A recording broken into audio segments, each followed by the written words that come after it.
দরবেশ, যার দোয়া কবুল হয়েছিল। একদিন সে রাজপ্রাসাদের সামনে দাঁড়িয়ে বলল, আমি রাজকুমারীকে বিয়ে করতে চাই। রাজা রেগে উঠল, চাবুকের আদেশ দিল। অভিমানে কেঁপে উঠল রাজপ্রাসাদ। কিন্তু সে জানত না এই বৃদ্ধের পিছনে আছে এক রহস্য, এক তাকদীর, যা আল্লাহর হুকুমেই লেখা হয়েছে। এই কাহিনী প্রেমের নয়, এটা ঈমানের, আল্লাহর উপর সম্পূর্ণ ভরসার। এই ভিডিও শুধুমাত্র একটি গল্প নয়, এটি এক শিক্ষা। যারা আল্লাহর উপর ভরসা রাখে তাদের কদর করে স্বয়ং আসমান।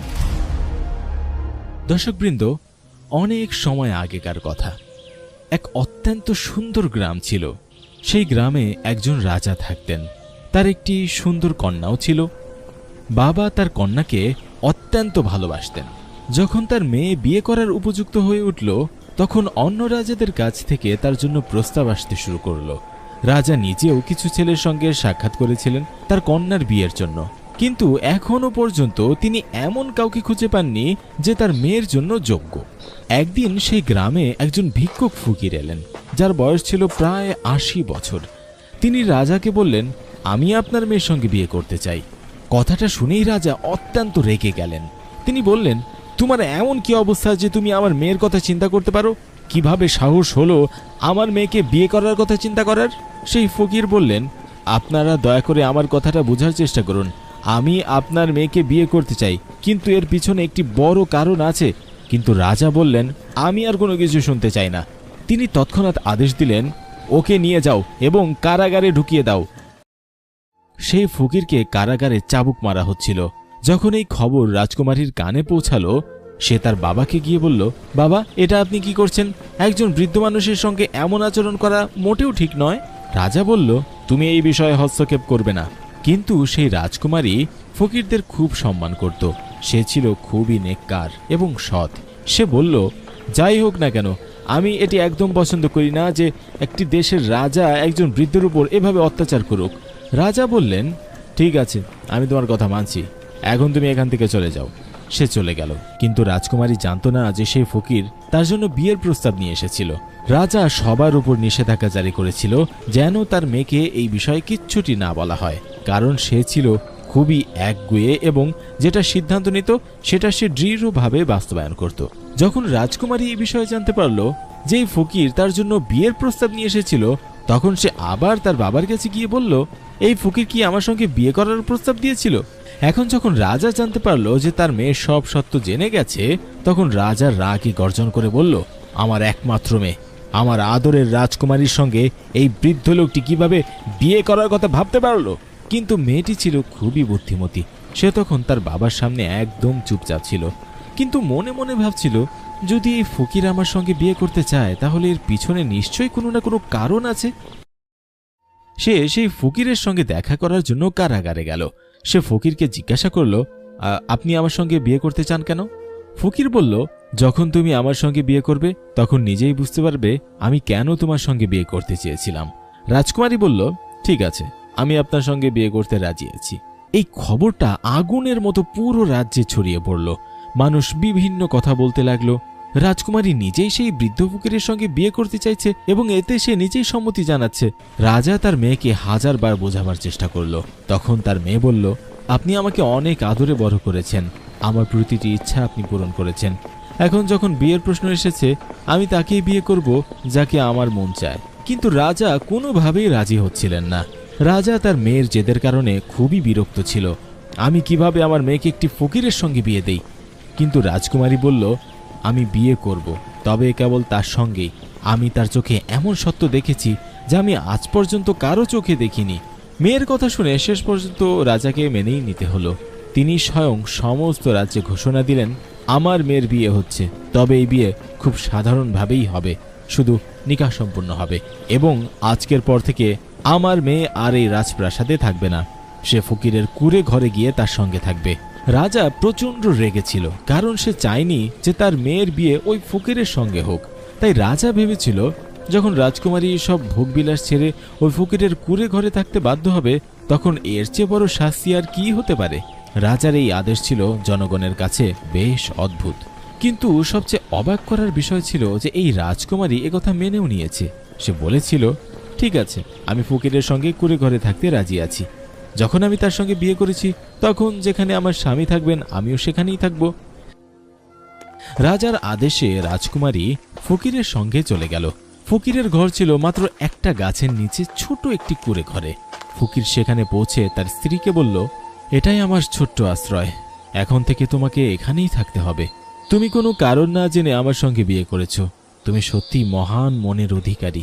আমি তোমার এই কাজের জন্য তোমাকে অনেক বেশি ধন্যবাদ জানাই, কিন্তু আমার কাছে এমন কিছুই নেই। আমি সারাদিন না খেয়েই থাকি, রাতে ইবাদত করি, যদি কখনো কোনো কিছু পাই তাহলেই খাই। তুমি কি এই অবস্থায় আমার সঙ্গে থাকতে পারবে? রাজকুমারী বলল, যদি আমি আপনার সঙ্গে বিয়ে করে থাকি তাহলে এর মানে এই দাঁড়ায় না যে আপনি যেভাবে আমাকে রাখবেন আমি সেভাবেই থাকব। ফকির বলল, আমি তোমার সঙ্গে বিয়ে করেছি দুটি বড় গোপন কারণের জন্য, কিন্তু তুমি কেন আমার সঙ্গে বিয়ে করলে? সে বলল, আমি আল্লাহর দরবারে দোয়া করেছিলাম, যদি আমার জীবনে কোনো সৎ ব্যক্তি আসে তাহলে আমি তাকেই আমার স্বামী হিসাবে গ্রহণ করব, হোক না সে কোনো রাজ্যের পুত্র অথবা কোনো দরবেশ। সেই দিন আপনি আমার বাড়িতে এসেছিলেন, আর সেদিনই আমি নিজের চোখে আমার দোয়া কবুল হওয়া দেখতে পাচ্ছিলাম, তাই আমি আপনার সঙ্গে বিয়ে করতে রাজি হয়ে গিয়েছি। এ কারণেই আমার আব্বাজান আজ আমার উপর এত রাগ করেছেন। তবুও আমি আল্লাহ তাআলাকে হাজির নাজির জেনেই এ সম্পর্ক কবুল করেছি, তাই এরপর যাই হোক না কেন আমি আপনার সঙ্গে থাকতেই পছন্দ করব। সে এতটাই ধৈর্যশীলা ছিল যে ফকির এমন একজন স্ত্রী পেয়ে অত্যন্ত খুশি হয়ে গিয়েছিল। তারা দুজন সারা দিন না খেয়ে থাকত এবং সারা রাত আল্লাহর ইবাদত করত। ফকিরটা কখনো কোনো উদ্দেশ্য ছাড়া কিছুই করত না। রাজকুমারী এটি খুব ভালো করে বুঝে গিয়েছিল। একদিন সেই ফকির কোনো কাজে জঙ্গলের বাইরে গিয়েছিল। তখন এক অচেনা লোক রাজকুমারীর সঙ্গে দেখা করতে এলো। সে আসলে তার বাবার পক্ষ থেকে পাঠানো একজন চাকর ছিল। সে বলল, আপনার আব্বাজান আপনাকে অনেক মনে করছেন আর জিজ্ঞাসা করেছেন আমাদের রাজকুমারী কি খুশি আছে কিনা, আর সে ফকিরের সঙ্গে কেমন আছে। আমাদের কন্যাকে বলো, যদি সে আবার প্রাসাদে ফিরতে চায় তাহলে আমরা তাকে ফিরিয়ে আনবো এবং এই সম্পর্ক শেষ করে দেব। রাজকুমারী বলল, দেখছি আমার বাবা আমাকে এখনো চিনতেই পারেনি। আমি তার সঙ্গে খুবই খুশি আছি এবং আল্লাহ তাআলার সন্তুষ্টিতেই আমি সন্তুষ্ট আছি। চাকরটি বলল, আপনার বাবা আপনার জন্য একটি বিশাল মুক্তা পাঠিয়েছেন। চাকরটি জোর করে সেই মুক্তাটি রেখে চলে গেল। যখন ফকির তার কাজ শেষে ফিরে এলো, সে মুক্তাটি সামনে দেখে জিজ্ঞাসা করল, এটি কে তোমাকে দিয়েছে? রাজকুমারী পুরো ঘটনাটি তাকে বলল। তখন ফকির বলল, যদি তুমি আমার সঙ্গে সুখী না হও, যদি তুমি তোমার বাবার কাছে ফিরে যেতে চাও তাহলে তুমি যেতে পারো। আমি তোমার উপর কোনো অভিযোগ করব না, আমি তোমার প্রতি সন্তুষ্ট, বরং আমি চাই তুমি সুখেই থাকো। এই কথার উত্তরে রাজকুমারী বলল, আমি খুব খুশি আছি, আমার কোনো কিছুর অভাব নেই, আপনার চেহারাতেই আমি সব কিছু পেয়েছি। আপনি কি চান তা আমি জানি না, কিন্তু আমি আল্লাহর সন্তুষ্টির জন্য এখানে আপনার সঙ্গে আছি। আর মুক্তার কথা বললে, এই মুক্তা আমি রাখতে চাই না। চাকরটি জোর করে আমার কাছে রেখে চলে গিয়েছিল, তাই এটা এখানে আছে। তখন ফকির বলল, তুমি যদি এটির সঙ্গে কোনো সম্পর্ক না রাখো তাহলে এটা তুমি তোমার বাবার পক্ষ থেকে পেয়েছো। সে বলল, আমি প্রতিটি সেই জিনিসকে ভালোবাসি যা আল্লাহর পক্ষ থেকে এসেছে, আর যা কিছু আমি পেয়েছি আমি কিছুই চাই না। এই কথা বলা মাত্রই মুক্তাটি সেখান থেকে অদৃশ্য হয়ে গেল। এটা দেখে ফকির মুচকি হাসলেন। তিনি তার স্ত্রীকে এসব কিছুই জানাননি। তিনি বললেন, তুমি একজন সৎ ও ধার্মিক নারী। যেখান থেকে এই মুক্তাটি এসেছিল সেখানে এটি ফিরে গেছে। একজন সাধারণ নারী তার স্বামীর সঙ্গে ভালোবাসায় বসবাস করছিল। যদিও তাদের মধ্যে বয়সের পার্থক্য অনেক ছিল, তবুও সে সন্তুষ্ট ছিল। সে তো সবসময় রাজকীয় জীবন দেখেছে। আজ সে মাত্র 2টি খেজুর খেয়ে জীবন চালাচ্ছিল। এটাই ছিল একটা বিশাল ব্যাপার। কখনো কখনো তো খেজুরও জুটেনি খাওয়ার জন্য। এক রাতে ফকির ইবাদতে ব্যস্ত ছিলেন।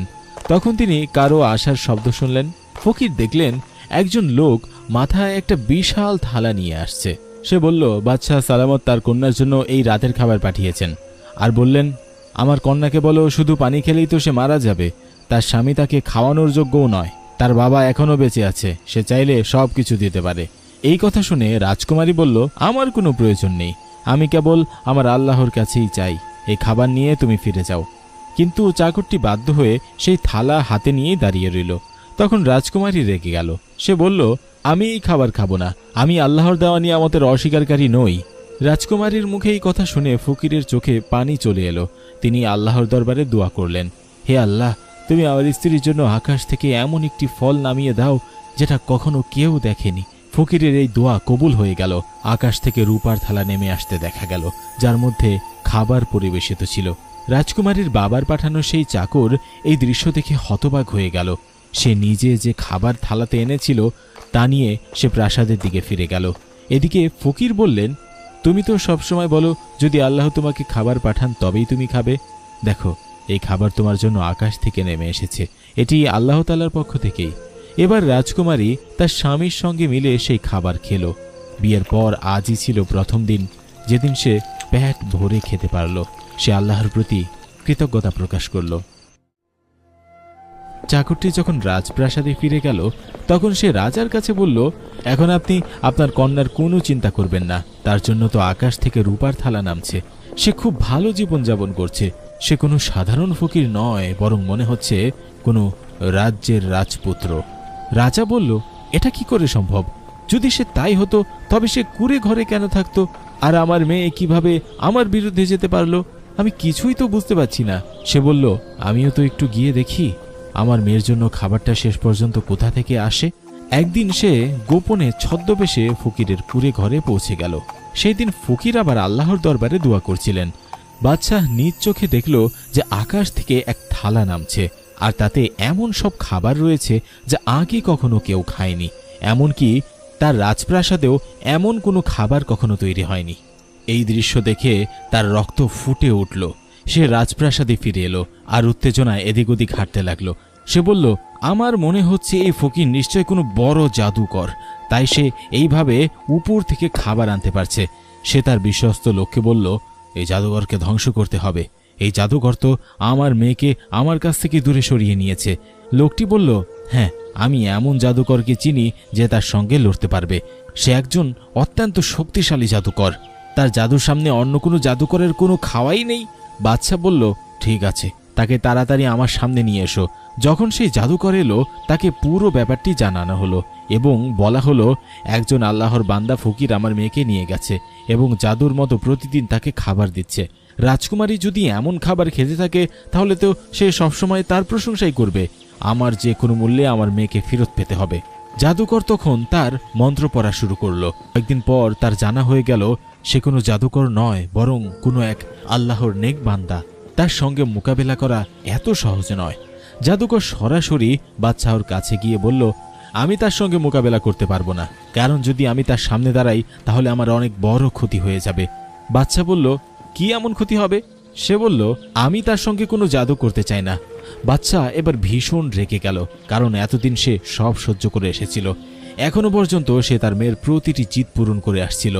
এখন যখন সে দেখল যে এই জাদুকর নিজেও কিছু করতে পারবে না, তখন সে বলল, তুমি যদি কিছু করতে না পারো তাহলে আমাকে শেখাও, আমি নিজেই আমার মেয়েকে ফিরিয়ে আনব। জাদুকর বলল, আপনি জানেন না, আপনার সিংহাসন উল্টে যাবে, সবকিছু ধ্বংস হয়ে যাবে।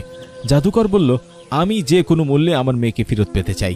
অবশেষে জাদুকর বাচ্চাকে সেই জাদু শেখাতে শুরু করলো। এদিকে তার মেয়ে আল্লাহর নাম নিচ্ছিল, স্বামীর মান রেখেছিল, নামাজ আদায় করছিল। যে শান্তি সে কুড়ে ঘরের মাটির চটায়ে পেত তা রাজপ্রাসাদের নরম গদির থেকেও কখনো আসেনি।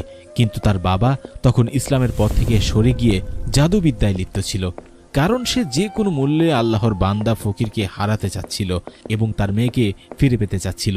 এখন বাচ্চা পুরো জাদু শিখে ফেলল। সে জাদুকরের পোশাক পরে, তারপর একটা জায়গায় বসে এক চক্র এঁকে মন্ত্র জপ করতে শুরু করলো। সে এমন এক শক্তি কামনা করছিল যার সাহায্যে সে ফকিরকে ধ্বংস করতে পারবে। কিন্তু সেই ফকির ছিলেন একজন আল্লাহর প্রিয় বান্দা, যিনি পবিত্রভাবে দোয়া করতেন। তার সামনে কোনো জাদুটোনাই কাজ করত না। আল্লাহর বান্দা ফকির বুঝে গিয়েছিলেন যে কেউ তাকে বিরক্ত করার চেষ্টা করছে এবং তার স্ত্রীকে তার থেকে আলাদা করার চেষ্টা করছে। তিনি কুরআন শরীফ খুললেন এবং পথ খুঁজতে শুরু করলেন। বাচ্চা বরাবর মন্ত্র পড়ে ফু দিতে লাগলো, কিন্তু সেই প্রতিটি ফু তার দিকেই ফিরে আসছিল। অবশেষে বাচ্চা এক বিশেষ মন্ত্র পড়তে শুরু করলো। মন্ত্র পড়া মাত্র সেখানে এক বিশাল মোটা বুনো সিংহ উপস্থিত হলো। বাচ্চা বলল, যাও, জঙ্গলে যে ফকির বসে আছে তাকে ছিঁড়ে ফেলো আর আমার মেয়েকে নিয়ে আসো। বাদশাহর আদেশে সেই সিংহ জঙ্গলের দিকে ছুটে গেল। এদিকে আল্লাহর ফকির সুন্দর কণ্ঠে কুরআন তেলাওয়াত করছিলেন। যখন সেই সিংহ ফকিরের কাছে পৌঁছালো, তিলাওয়াতের শব্দ শুনে সে বসে পড়ল কেবল সেই তিলাওয়াত শোনার জন্য। যতক্ষণ ফকির আল্লাহর নাম নিচ্ছিলেন, বাদশাহর অবস্থা ততই খারাপ হয়ে যাচ্ছিল। জাদুকর তাকে আগেই সতর্ক করেছিল, যদি মন্ত্র মাঝপথে আটকে যায় কিংবা গন্ডগোল হয় তাহলে এমন কিছু হবে যেটা আপনি কখনো কল্পনাও করতে পারবেন না। আপনাকে কোনো জানোয়ারে রূপান্তর করে ফেলা হবে। ফকির সিংহের দিকে তাকালেন আর আল্লাহর নাম নিতে শুরু করলেন। সেই সিংহ যে ফকিরকে আক্রমণ করতে এসেছিল সে হঠাৎ করে অদৃশ্য হয়ে গেল। আল্লাহর বান্দা ফকির রাজকুমারীর দিকে তাকিয়ে বললেন, আমাকে মাফ করে দাও, আমি তোমার সঙ্গে ভালো কিছু করিনি। রাজকুমারী বলল, আপনি কি এমন করেছেন? ফকির বললেন, আমি তোমার বাবার চেহারাকে জানোয়ারে রূপান্তরিত করে দিয়েছি। আমি এমনটা চাইনি, কিন্তু সে আমার উপর যে জাদু করেছিল তা তার দিকেই ফিরে গিয়েছিল। রাজকুমারী যখন এটা শুনল সে খুব কষ্ট পেল। সে বলল, চলো, আমাদের এখনই প্রাসাদে ফিরে যাওয়া উচিত। শেষ পর্যন্ত কি ঘটেছে তা দেখা দরকার। সে তার স্বামীর সঙ্গে রাজপ্রাসাদে পৌঁছালো। সেখানে অনেক চিৎকার চেঁচামেচি হচ্ছিল। সবাই বলছিল, বাচ্চার যেন কি হয়েছে, তার চেহারা পশুর মতো হলো কি করে। ফকিরকে প্রাসাদের দরজায় প্রহরী ঢুকতে দেয়নি। তারা বলছিল, এই লোকটা একটা জাদুকর, এটাই আমাদের বাচ্চাকে এমন বানিয়েছে। রাজকুমারী বলল, আমি এই প্রাসাদের রাজকুমারী, আমাকে ভিতরে যেতে দাও। সে ভিতরে ঢুকলো এবং যখন তার বাবাকে এই অবস্থায় দেখল তার চোখে অশ্রু চলে এলো। তার বাবা নিজের মাথা পিটাচ্ছিল। তার মুখ ছিল আগের মতোই, কিন্তু পুরো শরীর পশুর মতো হয়ে গিয়েছিল। মেয়েটি তার বাবাকে এই অবস্থায় দেখে কাঁদতে শুরু করলো। সে বলল, আপনি কেন এমনটা করলেন? তিনি যেমনই হোক না কেন, শেষ পর্যন্ত তিনি তো আমার বাবা, আর আমি তার মেয়ে। বাবার এই রূপ দেখে সে অঝরে কাঁদতে লাগলো। সে বলল, আপনি আমাদের সঙ্গে এমন করলেন কেন? আপনি কেন আমার স্বামীকে মারতে চাইলেন? বাদশা বলল, আমি তোমার স্বামীকে অনেক আগেই চিনতাম। তোমার স্বামী তোমার সঙ্গে বিয়ে করেছে, কিন্তু কেন করেছে তা আজও তোমাকে বলেনি। আজ আমি তোমাকে বলছি। আসলে আমি চাইনি যে তোমার বিয়ে কোনো মুসলমানের সাথে হোক। আমি চাইছিলাম তুমি এমন কোনো রাজ্যের রাজকুমারী হও যার রাজপুত্র অমুসলিম, যার অনেক ধন সম্পদ রয়েছে। আমি তোমার বিয়ে তার সঙ্গে দিয়ে পুরো রাজ্য নিজের নিয়ন্ত্রণে নিতে চেয়েছিলাম। তাই আমি তোমাকে কিচ্ছু বলিনি, কারণ আমি জানতাম তুমি খুব সৎ ও ইবাদতকারী। তুমি চাইতে যে তোমার স্বামী সৎ পথের মানুষ হোক। একদিন আমি সেই অমুসলিম রাজপুত্রের সঙ্গে দেখা করতে তার রাজ্যে যাচ্ছিলাম। পথে আমি এই ব্যক্তির কুঁড়ে ঘর দেখতে পাই। আমি তাকে ইবাদতে বসে থাকতে দেখি। তুমি তো জানোই আমি ফকিরদের ঘৃণা করি। আমি যখন তাকে দেখলাম তখন ভাবলাম, আমার মেয়ে না জানি কার সঙ্গে বিয়ে করবে। আমি তো কখনোই আমার মেয়েকে কোনো ফকিরের সঙ্গে বিয়ে দিতে পারি না। আমি চাই যে সে কোনো রাজপুত্রের স্ত্রী হোক, চাই সে অমুসলিম হলেও হোক না কেন। তখন আমি চলে যেতে চাচ্ছিলাম। এক বৃদ্ধ ফকির আমাকে থামিয়ে বলল, আপনি এমন কথা কেন বলছেন? আপনি তো একজন মুসলমান। আপনার মেয়ের বিয়ে একজন মুসলমান সৎপুরুষের সঙ্গেই হওয়া উচিত। তিনি বললেন, এক সৎ স্বামী আপনার মেয়েকে সম্মান দেবে, তাকে ভালোবাসা দেবে, কারণ সে আল্লাহকে ভয় করে। এ রাজ্য, এই ধন সম্পদ সব এখানেই থেকে যাবে। শেষে কেবল স্বামীই থাকবে যে আল্লাহর পথে চলবে। তার এই কথা আমার খুব খারাপ লেগেছিল। আমি বলেছিলাম, তুমি কে যে আমাকে এসব কথা বলছো? আমার মেয়ের বিয়ে আমি যেখানে খুশি সেখানেই দেব, এটা আমার ইচ্ছা। আমি এতটাই রেগে গিয়েছিলাম যে আমার সৈন্যদের দিয়ে তাকে চাবুক মারালাম। তবু সে বলছিল, আপনি আপনার মেয়ের উপর জুলুম করবেন না। এই কারণে সে আমার পিছন পিছন প্রাসাদে এলো আর তোমার সঙ্গে বিয়ে করলো। তুমি তো এমনিতেই আল্লাহর রাস্তায় জীবন দিতে রাজি ছিলে। তুমি নিজের ইচ্ছার বিরুদ্ধে গিয়েও এই 80 বছরের বৃদ্ধকে বিয়ে করেছিলে। আমি ভাবলাম, এই ফকির তো কুঁড়ে ঘরে থাকে, তোমাকে কি বা দিতে পারবে? তুমি তো একজন প্রাসাদের রাজকুমারী। কয়েকদিন পরেই তুমি হয়তো আমার কাছে ফিরে আসবে। কিন্তু তুমি ধৈর্য আর কৃতজ্ঞতার সঙ্গে সেখানেই থেকে ইবাদত শুরু করেছিলে। তুমি সেই কুঁড়ে ঘরে না খেয়ে থেকেও ছিলে, কিন্তু কখনো প্রাসাদে ফিরোনি। আমি যখন দেখলাম তোমার জন্য আকাশ থেকে খাবার নামছে, তখন আমি তোমাদের দুজনের উপর জাদু করলাম। যা করা আমার একদম ঠিক হয়নি। আমার মুখ পশুর মতো হয়ে গেছে। তারপর সেই বাদশা ফকিরের কাছে এলো আর বলল, আমাকে মাফ করে দিন।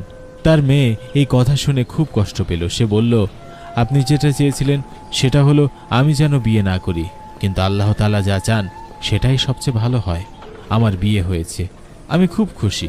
আমার কপালে এমন একজন স্বামী জুটেছে যিনি আল্লাহকে ভয় করেন। তিনি পরহেজগার, ইবাদতকারী এবং সৎ মানুষ। তিনি তার স্ত্রীকে সম্মান করেন। আমি সব সময় দোয়া করতাম যা কিছু পাই যেন আল্লাহর পক্ষ থেকেই পাই। আমার স্বামীও আল্লাহর পক্ষ থেকেই আমার কাছে এসেছে। যদি তিনি ৮০ বছরের বৃদ্ধও হন তবুও আমি খুশি, কারণ একজন স্বামী যদি তার স্ত্রীকে সম্মান করেন তাকেই ভালো স্বামী বলা হয়। আমি কেন এমন রাজপুত্রকে খুঁজব যার রাজ্য বিশাল কিন্তু হৃদয়টা অনেক ছোট? আমি আল্লাহর দরবারে যা কিছু চেয়েছি সবই পেয়েছি। এই বলার পরই মুহূর্তেই সে ফকিরের চেহারা বদলে গেল। তিনি হয়ে গেলেন এক তরুণ, অত্যন্ত সুন্দর এক মানুষ।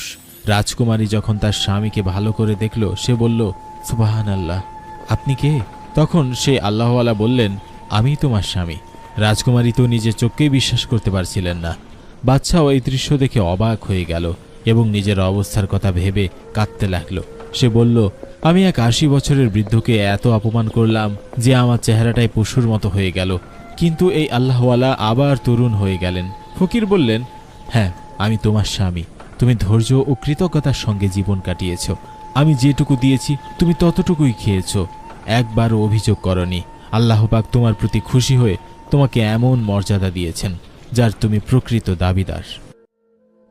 এরপর তিনি তার স্ত্রীকে নিয়ে জঙ্গলের পথে রওনা দিলেন। তিনি বললেন, তোমার সেই কুঁড়ে ঘরে নয়, আমি তোমাকে এমন জায়গায় নিয়ে যাচ্ছি যেখানে তুমি এক রানী হয়ে থাকবে। এই কুঁড়ে ঘর, এই জঙ্গল, এই শূন্য গাছপালা সবই ছিল তোমার পরীক্ষা। তুমি সেই পরীক্ষায় সফল হয়েছ। আমি তো বলেছিলাম যখন তুমি আসল কারণ জানতে পারবে তখন তুমি আল্লাহর শুকরিয়া আদায় করবে। তো বন্ধুরা, দেখলেন তো, একজন রাজকুমারী যিনি এক গরিব ফকিরের কুঁড়ে ঘরে তার স্ত্রী হয়ে বাস করছিলেন, তিনি সব কিছু আল্লাহর কাছে চাইতেন, তিনি সব কিছুই আল্লাহর কাছে প্রার্থনা করতেন। যারা আল্লাহর উপর ভরসা রাখে আল্লাহ তাআলা তাদের এমন জায়গা থেকে রিজিক দেন যার কল্পনা সে কখনো করতে পারেনি। তাই আমাদেরও উচিত শুধু এবং শুধুই আল্লাহর উপর ভরসা রাখা এবং শুধুই আল্লাহর কাছেই প্রার্থনা করা। শেষে আল্লাহ পাকের দরবারে দোয়া করি, আল্লাহ আমাদের সব দুঃখ কষ্ট যেন দূর করে দেন, আমাদের সব প্রার্থনাগুলো যেন আল্লাহ তাআলা কবুল করেন। আমিন।